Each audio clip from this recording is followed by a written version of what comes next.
Rosanna, and I am an international business major.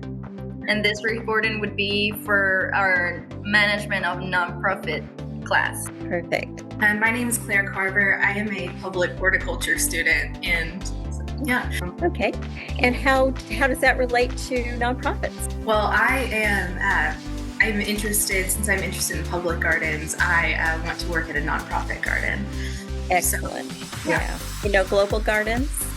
Are you familiar with Global Gardens in Tulsa? I'm not. They may not, I haven't checked into them in a long time, but it was a woman that started something called Global Gardens, a nonprofit here in Tulsa. And she actually started a garden at I think a grade school in kind of an underserved area that turned out to be really cool. So, but like I said, I haven't looked into it in a long time. I used to work for Tulsa Kids Magazine, and I did interviews with her on the Global Garden thing. But yeah, anyway, that's another subject. So I'm Cindy Webb. I'm the program director for Pause4Paws, which is a nonprofit here in Tulsa. I was the executive director in on the ground floor of starting this nonprofit. So I can tell you how hard it is to start a nonprofit. Yes. It's a challenge. It's not something to be gone into lightly, because it is a whole lot of work. I was the executive director, I think, for 3 or 4 years, and I'm now working my way down the ladder to eventually retire. So I decided honestly that I did not care for executive director work. I am a background in social work, and so I prefer to really be on the front lines with I'm a huge animal lover and a huge people lover, and that's what I wanted to do. I didn't want to be behind the desk creating the budget and worrying about the insurance, and that's not what I wanted to do. So I'm very happy in what I'm doing now. I was for years the only employee, but thank goodness we do now have a new executive director. We've gone through a couple that weren't quite prepared for the job, but the one that we have now is wonderful, and she is very well prepared for the job. And she has been with us 2.5 weeks, so just a short time. And then I've also just recently hired a little over a month ago, hired a case manager to work with me. And right now he's taking doggy diapers to one woman and food to another for their foster pets. So we do stay busy. We became a nonprofit in 2018. I started in end of August in 2018. So I've been with the organization for 7 years. It is a full-time paid position. And I kind of already shared a little bit about my career path. I worked in social work when I first got out of school, and then stayed home with my kids after I started having children.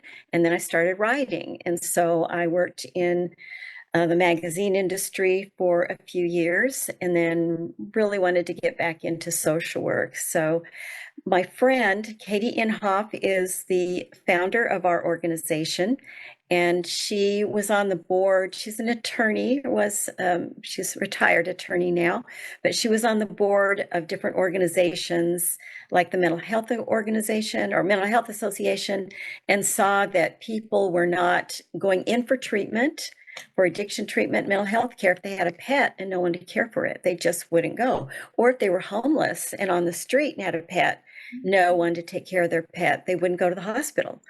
And I guess there was one guy that actually died on the street because they won't take the pet into the hospital. He had no one to leave his dogs with, and he ended up dying. So she was adamant that something needed to be done. She tried to work within other organizations for a while, without luck, because at that time, which seems crazy to us now, people didn't understand. I don't know if either of you guys are pet parents, but if you are, that connection. Mm-hmm. And if you really don't have anybody to care for your pet, you're not just going to leave. It's like a child, you're not going to leave it on the street. And so she worked tirelessly for several years. And because we were good friends, at that point, I was back in social work. I was working at a South Tulsa community house, which is like a food pantry and provides other services for individuals who are homeless. And she kept saying, once I get started, I want you to join me and be the executive director. And, it took about 5 years to really decide this is it. And so she did get incorporated, but then she had to get money to hire me. And putting in grants for a nonprofit that doesn't exist yet is really challenging. So she had to find someone willing to believe in the mission enough to fund a startup. And she did. I think it was either Zero or Hardesty that I should know this, and I'm sorry. I can find out, but one or the other of them gave us our first grant that got me hired and got us started. So for the first several months, from August until January, all we did was try to get things set up, try to figure out what are we going to do? How are we going to do it? Can we get fosters willing? Because we don't have a location. We don't have kennels. We try to put every dog into a family. So it's treated like a family, family pets. We have found we do need to kennel dogs once in a while. So we have partner veterinarians, but that's something else we had to figure out. What veterinarians will work with us and give us a break. And, there's so many things. When I look back, I'm like, I can't believe we did it. There are so many things that have to, everything from buying the hardware, getting a computer, to finding foster families, to getting the insurance. We had trouble with insurance at first. They wouldn't let us have pit bulls.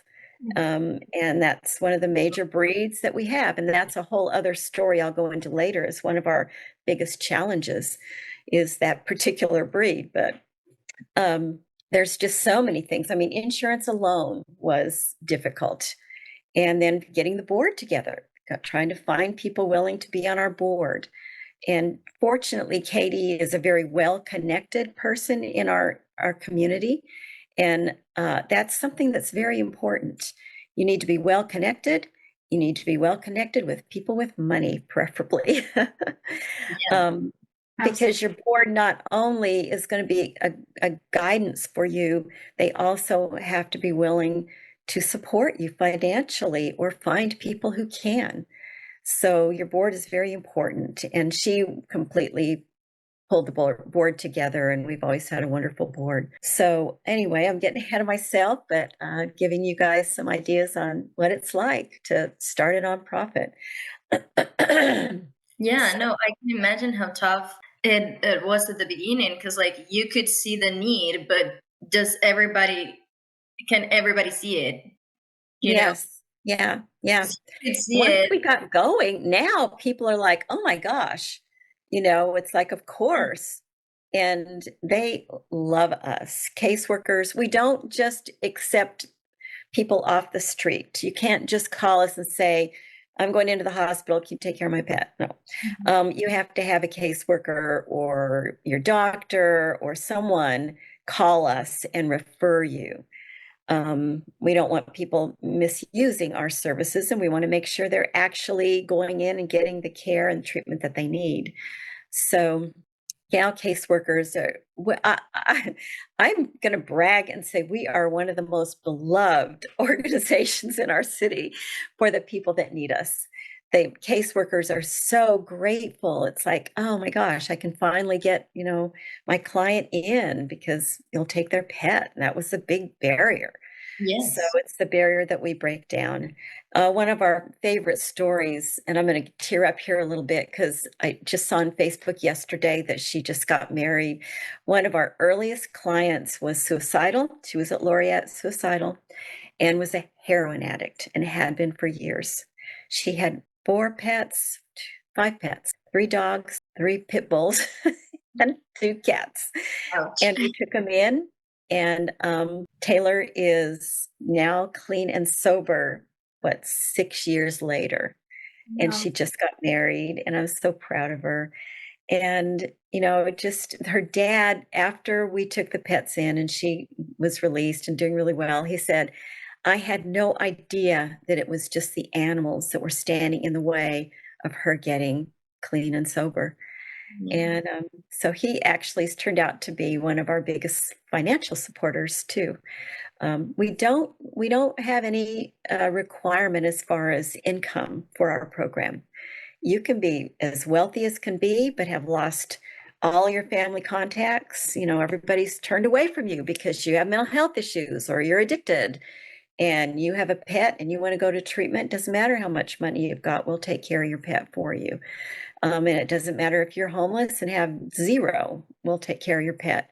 We cover everything for the pet's needs. While if we accept a pet into our program, then we will take full care of it outside of any serious medical problems that we just simply can't afford.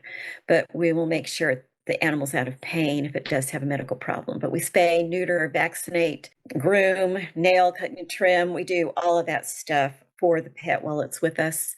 We'll fit it with a nice new collar and leash, harness if it's needed. We provide all the food and any supplies the foster needs. All the foster has to do is love on that baby while they have it. That's wonderful. Yeah. It's amazing to see that need and be able to not just help these people out, but to make connections through it. Yes. Thank you. Thank you for saying that. The connections, this is one important thing about our program. Yes, we work with animals. No, we are not a rescue or an animal organization per se. We are out there to break down the barrier of pets for people that need treatment and care. And like yesterday, my assistant Lucas, he picked up 2 dogs from a woman who is just a very serious alcoholic by her own admission. She's been in our program twice before and has not stayed in treatment, but for whatever reason, she's ready. And we don't judge people. You leave treatment early, we love you. Here's your pet back. Maybe next time is our attitude. And so this is her 3rd time with us, and I think she's going to stay this time. But she was so worried about her babies, 2 little chihuahuas, and we took them to a foster last night. And I get, is it going to work with the foster? Is she going to? Well, I texted the foster this morning and said, how are Miracle and Pixie settling in? And she said, they're great. She said, they slept under my covers with me last night. So Roxy, the woman going into treatment, called and I was able to, she's like, are they okay? Are they going to be all right? I mean, she is like broken up to be separated from them. And for me to be able to send her this adorable picture of her babies on this beautiful bed and just say, yeah, they're doing great. They're going to be spoiled while you're gone. It was just a great feeling. So I just said to her, your babies are going to be fine. Now you get to focus on you and really getting the treatment that you need. So that's our goal. So hopefully Roxy will stick with it this time. Yeah, I love that. Like, people would think the first time you hear about Pause4Paws that it's about helping the animals, but it's much more than that. It's about helping the people and the animals. So it's kind of nice for us as far as funding, because we can get money from foundations that support animal rescues. And because we're out there spaying and neutering pets in Tulsa that would not otherwise be spayed, neutered, vaccinated. But we, of course, also and primarily get our funding from organizations that are out there supporting homeless and people that struggle with addiction and those kinds of things. So we kind of get to double dip that way as far as funding, which is nice. Yeah. Well, great. So could you tell me about your role here and the main responsibilities that you handle particularly? Yes, our organization, as I just explained to my new assistant last week, our organization is really broken up into 2 parts, administrative and program. And our executive director handles all the administration. I handle all the program. And then, of course, she is responsible for everything as the executive director.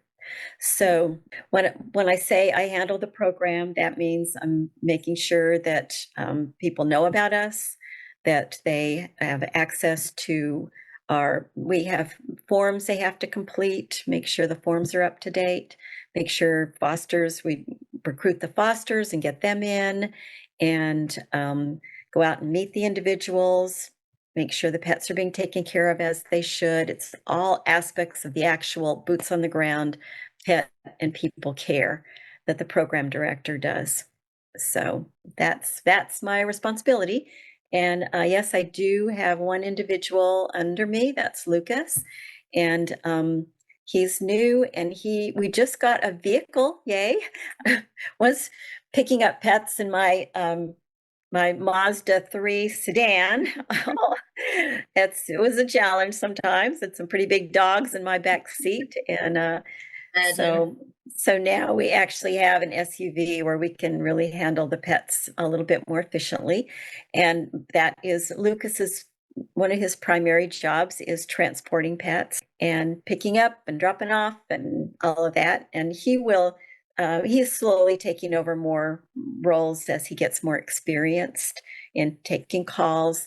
Our calls can be difficult. We get all kinds of calls from, hey, I've got these 3 puppies. Can you come pick them up? To, somebody that's really in bad mental health crisis that's calling us.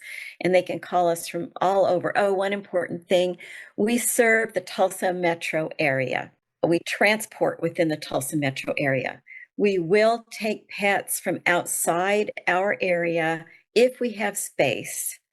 And if they can transport the pet to us. So if I get a call from Oklahoma City, Muskogee, we do help. We are really good about helping Muskogee with they have a VA center there that we do assist quite often. But we will assist outside of our area if we've got the space. So generally, we don't have space for large dogs coming in from out of area. We do our best. We hate to turn away anybody, so we do our best to help anyone we can. I can imagine how hard it is to say someone, I'm sorry, but I can't. It's horrible. I hate it. And they'll cry. It's like, but I have to remember what Katie, the founder, told me early on. She said, Cindy, they found a way to manage before we existed. So, we just do our best. We can't help everybody. Let's see. So I guess the next question is there's 3 people that are paid professionals and we're all full-time. We don't provide any benefits though. That's been a little hard for me to keep people as assistants to me because of that. They often find jobs where they can get I'm sorry, I was interrupted by my cat where they can get benefits and more money because we're small and we don't pay great. We just upped the payment for our executive director because we really needed to get somebody with some experience and it took more money. So, we found that if we hired people that didn't have the experience, that it didn't work. So we did have to increase the amount that our executive director gets to get someone that really knows how to manage the insurance and write the budgets and all of that stuff. So I think I've pretty much covered responsibilities that we all do. Volunteer. I think it would be. Oh, sorry. I think the next one would be, what do your volunteer opportunities look like? And primarily, we ask volunteers to foster pets. That's our primary need. We need more foster families. Beyond that, we often have people calling saying, hey, can I come help you with the pets? Well, it's not really what we do. All the pets are already in homes. But we do need volunteers for our events. So that's the other time that we can really accept help is we have 2 big fundraisers each year. We have our trivia night, which is coming up in October. And then we have we call it Party with Pause, which has been a downtown walk. We may be moving that a little bit this year to another kind of venue, but we're not sure about that yet. But we do need volunteers to assist with our events. The other thing that we need volunteers for is just like gather supplies for us or recruit foster families. But there aren't a huge number other than foster families. So our board, we do have board members, they're volunteers, and board committees, not necessarily, you don't have to be on the board to serve on a board committee. So we do have some volunteers that are serving on some of our committees. So we have a committee overseeing the program. We have a committee for fundraising, our development committee, and one specifically for recruiting foster families. So we have 3 separate board committees that meet. Yeah, I can imagine how you could use some people, because you already told me that it was 3 full-time people working only. Yes. Right? So yeah, the rest of the help comes from volunteers, I'm assuming. Yeah. Yes, right. That's great. So as far as the board, we have 13 individuals on our board right now. And at this point, I think they're serving as long as they choose to. I talked to our new executive director and asked her if that's correct. And she said she thinks they're working on bylaws now. But we have, I think, 2 members, excuse me. At least I know our board president, who's also our founder, of course, has been there from the start. And I think there's at least 1 or 2 members that have been here with us for what amounts to 7 years. But other people have come and gone, which is fine. You know, there's different reasons why they choose to go off. So I don't know that we have a typical number of how long people serve. I would say at least 2 years. For most of our individuals, and probably longer.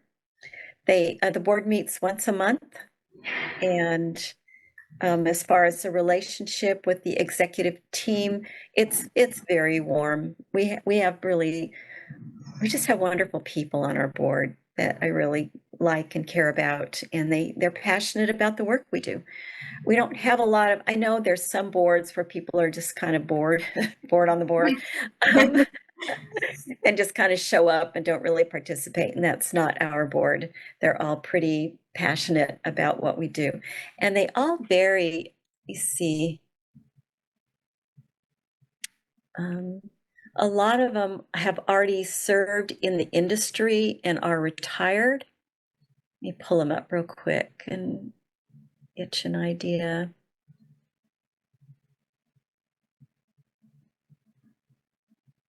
So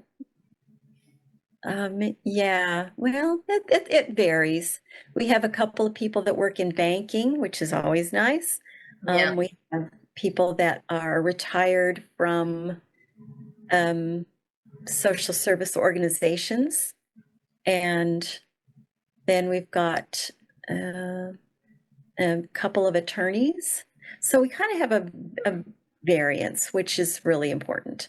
So yeah, it sounds like a very strong board. Yeah, it is. We do have a really good board. Yeah. Well, great. How often would the board meet? I'm sorry, I don't know if That's okay. Once a month. Once a month? Okay.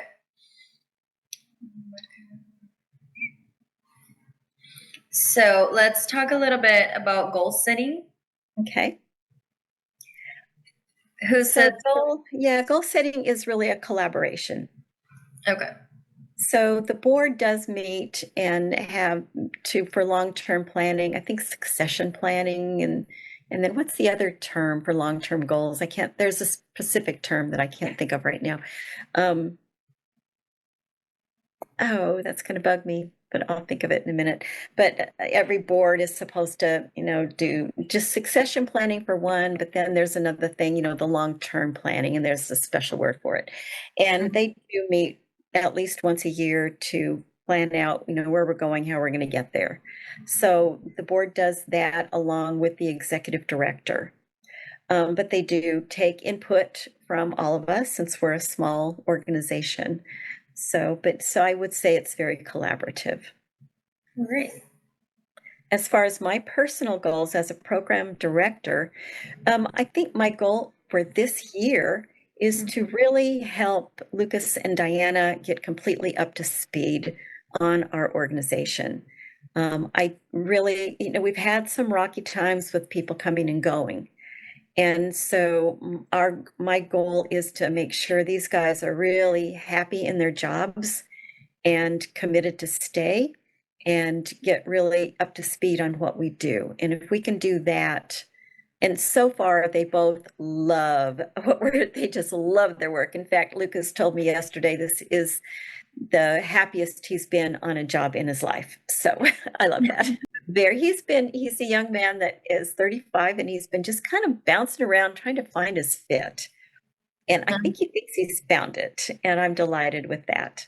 And I am going to be retiring. Stop saying probably, Cindy. I'm going to be retiring in probably the next 18 months. So my hope is that Lucas will be ready to step into my shoes when that time comes. So, and then I can work my way further down the ladder, probably just become, a volunteer at some point. Yeah, Lucas has some challenges this year then.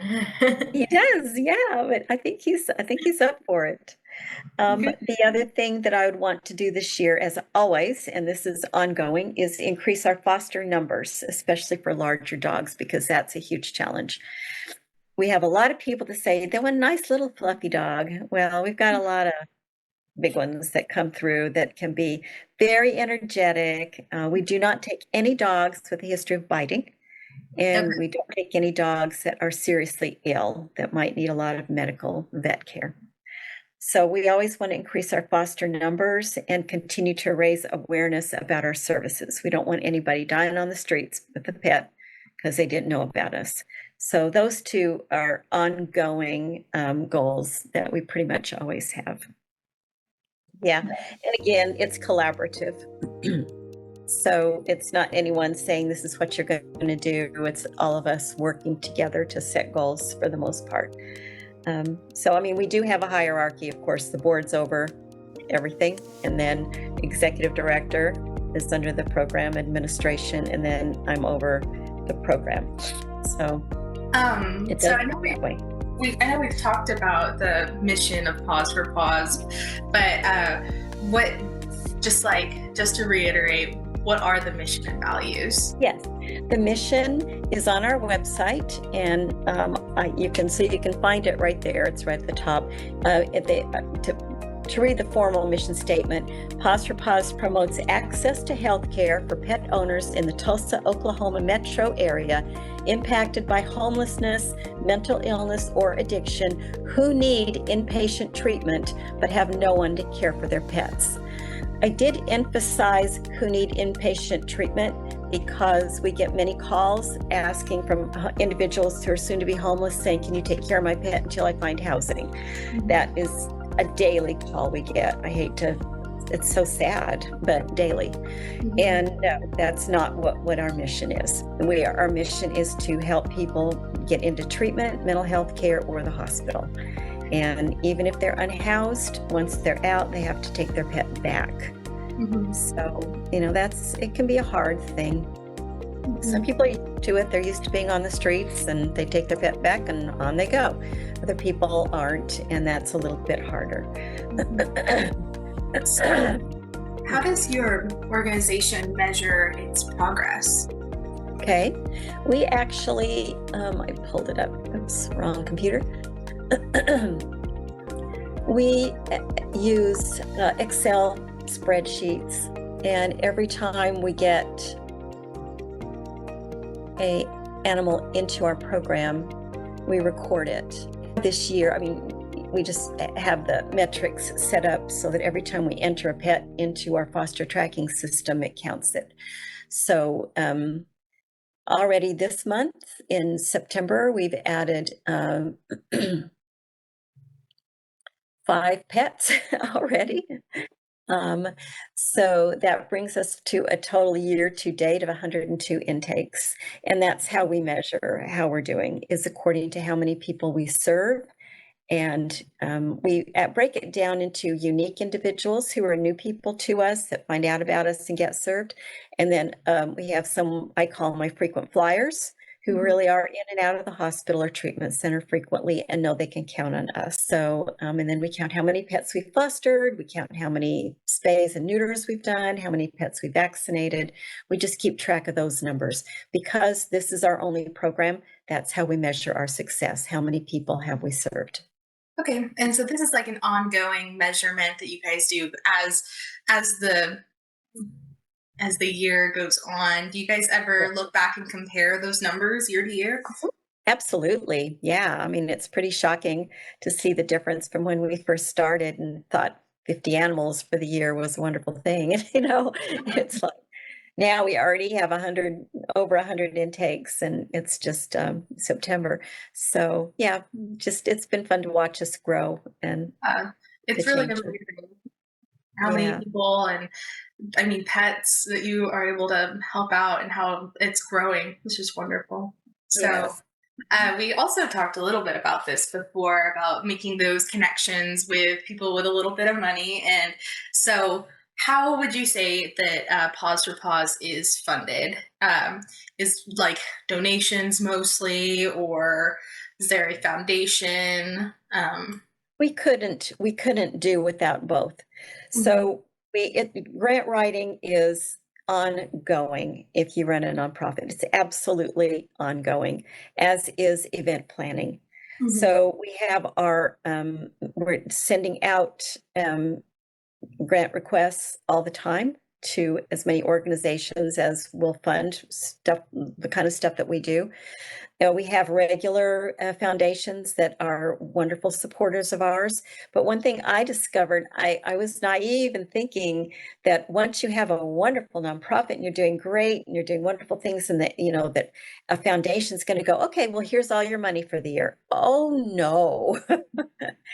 They only give you a portion of money, and you have got to raise the rest. And we have had increases through the years as we've grown, but we have to prove all that. We have to show, oh, we've grown, we've taken on more pets, we've, taken on more employees. This is why, and this is why we need more money, and tell them the stories about, the good we're doing, and send them pictures. And we have to let them know, hey, we're in there really working hard. And so you can trust that any money you give us is going to be going right into the people that we serve. It's also important, and this is a little aside, for funders to understand, like I mentioned about the executive director, we had to up the amount of money we paid so you can get good people that will stay and that are qualified. And that's one thing people don't understand. It's like, well, you're in, why, how come you're spending so much money on salary and it's not going to the pets or whatever? It's like, we have to have people running this thing that know what they're doing. That's why. So that's important too. Would you say that there is a main supporter or not really? We've got three major, the Zero Foundation, and these are also on our website, on our first page. Our supporters, the Ann and Henry Zero Foundation, the Hardesty Family Foundation, the Sanford and Irene Bernstein, they've been wonderful, and the Bernsons, Charlotte and Irvin Frank Foundation. A lot of the foundations in Tulsa just love what we do and are supporting us. But there isn't one of them that's like, oh, they're going to give us all the money we need. So it takes everybody. Quick Trip is wonderful, One Oak. So, we have some enviable supporters for Pause4Paws. That sounds awesome. Really realize the value of what we do, and we appreciate that. That's amazing. It really does take a village. And it's just, that's one of my favorite things about nonprofit organizations. It's like just community, and everybody helps. It's great. Very much so. And then we have our regular, people that send us money. We call them Paw Pals that send us money every month. We have one guy, we don't even know who he is. He just started sending us $100 a month. It's like, thanks, whoever you are. And then, of course, the money is another reason that I'm like, I'm backing out of this part for the most part. It's hard to just keep that money rolling in all the time. And you've got to nurture those relationships with people with money, and you got to ask, and you have to believe in what you're doing enough to say, we really need you, and this is why.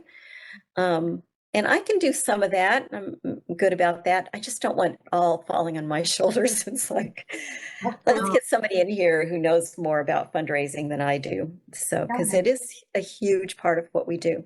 We have to get those private donations coming in. We have to get the little donations coming in, the monthly donations. We have to plan our events to get a big chunk coming in that way. So we have our two big events each year, and we have associated with those two big events, we have an online auction that also brings in money. So we're always looking for ways that we can financially support the work that we do. Yeah. Um, that's awesome. So what do you feel in your time with Pause for Pause was your biggest accomplishment? Starting this thing up and getting it going, getting Yeah. it where it is today. Yeah. That's been my biggest accomplishment. And of course, all of the people that we've helped through the years, that's the one that warms my heart the most, that just getting the whole thing going so people aren't dying on the streets or aren't going without treatment or mental health care. And then if I break it down into this person we helped and that person, and like the young woman I mentioned, Taylor, just seeing that she's getting married. Oh, there was another woman that it's nice when I don't have very many Facebook friends of people that we've helped, but I do have a couple. And this other woman, she was almost dead. Taylor was young. She was my kid's age, but the other woman is my age, and she was near death with her alcoholism and about to lose her significant other that she wanted to marry. Her kids had already turned their back on her. She had a dog and a cat, and she was literally almost dead from her alcoholism. We helped her out, and she is just shining today. I'm so happy for her. She got married a couple years ago. So, her long-term boyfriend didn't turn his back on her. And they're just a beautiful couple. And I love to see Facebook pictures of her and see how well they're doing today. And, it's that kind of thing that makes it all worthwhile. So, Absolutely. Just getting to see these individuals and their struggles and journeys. It's beautiful. yeah. Yeah. And sometimes when they get their pet back, it's motivation to Yeah. stay healthy because they want to take care of their babies. So It's it's really really, cool. it's, it's wonderful. Um, obviously, I think, do you think that, I mean, compared to before Pause to Pause, and do you think that you guys are really, I mean, I know you are making an impact. Yes, Right? we are. I'm like We're reading. making a real big difference in our community.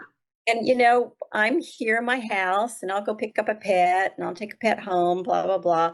But once in a while, I run into caseworkers. My favorite story is there's a place called the Crisis Care Center here in Tulsa, and it's pretty hardcore. It's for people in mental health crisis, and they deal with some of the worst situations of mental health in Tulsa, somebody on the street losing it. And the first few times I went there to talk to them, maybe somebody, I needed like a key to get into an apartment, to get a pet out one time. Another time I met somebody to return their pet. He was leaving crisis care. And they were always so rude to me, like, what do you want? Why are you here? And never very helpful. These days, oh my gosh, I walk in the door like, oh, Pause for Pause is here. Yay, we're so happy. Oh, we love you guys so much. Thank you for what you do. I mean, it's just like They night see the difference. day difference. They've like experienced the difference that your work has given these people and them. Exactly. That's just so cool. Oh, absolutely. And just caseworkers, parents, people that have gotten help from us are always saying how much they appreciate us. I hope we're doing what we do. I Yeah. mean, that's the other part about not wanting to be the executive director anymore, because it's like, what else do we need? We just need to keep doing what we're doing. They want to have these, plans for the future. Yes, if we can expand enough to help out, for instance, women in abusive situations, which we don't do right now. That would be nice. We talk once in a while about having our own kennel, and then we go, oh, that's going to be too much work and money, and let's just keep doing what we're doing. Personally, I'd like to see them expand, get more fosters, and be able to. Recently, the board decided to no longer accept pit bulls and pit bull mixes, which I'm not in agreement with personally. I think that it depends on the dog and that there needs to be more care taken than just across the board. Now, they didn't make that decision lightly, and it's not without reason. They are the bane of my existence because they are strong and strong-willed and difficult to care for in many ways, and we've had trouble with them hurting animals. Not we haven't had any trouble with them biting people, but that potential is out there. And we've had two that we have heard about that were previous dogs of ours who have bitten and injured people. And I think that's when the board went, we just can't take the risk.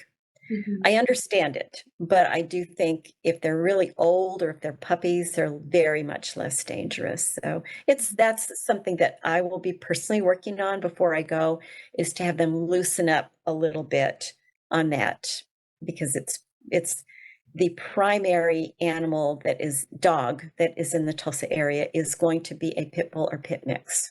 Absolutely. Weirdly. Yeah, I mean, So, just walking around Tulsa and seeing unhoused people, it is pit bulls, and it's very sad that that is the case. That right. And then to not be able to help them just because of the breed of their dog without finding out more about the situation. I mean, the first question I ask when people call me is, has your dog ever bitten a person? Because if the answer is yes, then my answer is no. yeah. I did make there was a dog that Lucas had taken a call, and apparently the dog tried to bite the owner when the owner was trimming its toenails. And I'm like, yeah, I'm not a lot of really nice dogs that just don't go for the toenail trim. And so we decided to go ahead and it was a poodle, for goodness sake. So we took the poodle in. We just won't be touching the toenails with any Yeah. clippers. So Um, that's the only time I make an exception. so, obviously, you talked a little bit about like the difficulties with doing insurance and things, but what advice would you give to somebody who is wanting to start a nonprofit? Well, as I mentioned earlier, just make sure you are already well connected in your community. Do you have any contacts with foundations? Do you have any contacts with wealthy people? I hate to put it that way, but you have to have some people with a big heart and willing to put some money toward what you're hoping to do in order to get going. And then you've got to be able to write well. We actually lost one of our employees because he couldn't write. You've got to be able to write grants. You've got to be able to write them really well. And so if you don't have good writing skills, that's not the job for you to get one going. So contacts and ability to write, understand how to write grants, those are all some foundational things that you need to get going. You can't just, sorry, that is my work phone. It barks at me. You can't just have a dream. Oh, I'm going to help pets. You've got to really, it's like starting a business. If you're going to start a business, you have to have a business plan. You have to know how you're going to get funded, and you have to have some long-term, prospects. So it's not for the faint of heart. It shouldn't be gone into casually. It's a lot of work. Thank you. That's very good advice. Yeah. Rosanna, do you have anything you'd like to add? Thank you for all your insights. It's truly like I came here thinking that most of the help was about the pets. Talking with you, I'm definitely more clear about the fact that the main help is for the people that need. For the people. That's right. Yeah. And I kind of knew it, but not as clear as now. So Yeah. so much. It of was really, course. really nice getting to chat with you. Yeah. Well, I wish both of you a best of luck in whatever endeavors you're going for. And if you want to be a foster, let me know. It's very Or know tempting. I anybody who gotta look would. into it. Okay. Thank you very much for sitting You're and sure talking with welcome. If us. you have any additional questions, feel free to call me or email me. Okay.